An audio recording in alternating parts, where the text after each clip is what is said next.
Hello and welcome to ThinkSync, a brand new channel here on YouTube where we bring you some of the most interesting facts you probably didn't know about the world around you. In today's episode we're going to talk about the 5 most common misconceptions. Number 1. Bats are blind. We ourselves are not sure where this idea came from, but contrary to popular belief, most bats can see just as well, if not better, than humans. They might not have a sharp and colorful vision like us, but then again, they don't need it. They can, however, see pretty good in what for us humans would be total darkness. In fact, some bats, like fruit bats, don't use echolocation at all, and prefer to rely on their eyesight. Some can even see ultraviolet light. So there you have it. Bats aren't blind. Number 2. Greek statues were colorless. When we think about Greek statues, a chiseled white statue first comes to mind. But that might not entirely be true, as ancient Greek artists were known to apply paint onto them, making them looking more lively than they do today. Of course, some of the statues we have today are reproductions, and the white look of the statues has influenced art itself. What do you think? Which ones are better? The ones with color or the ones without? Do leave a comment. Number 3. People only use 10% of their brains. This one looks like a sci-fi plot trying to convince people that if only we could use a large percentage of our brain, we would all be geniuses. Well, things don't work that way, and in reality we use virtually every part of the brain, and most of the brain is active almost all the time. For instance, we know the brain represents 3% of the body's weight, but uses 20% of the body's energy.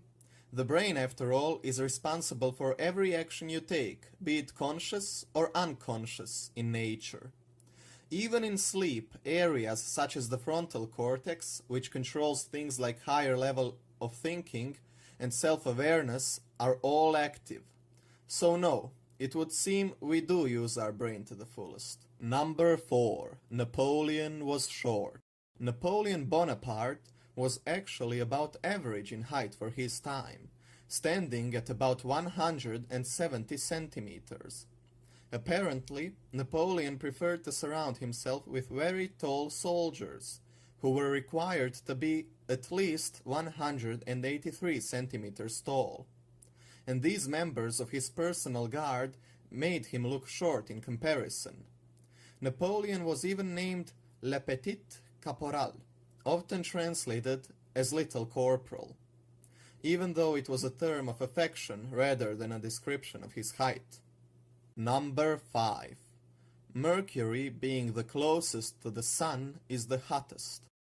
Because it is so close to the Sun, many may be inclined to believe it is also the hottest of all the planets in our solar system. But distance alone has very little to do with the average temperature on a planet.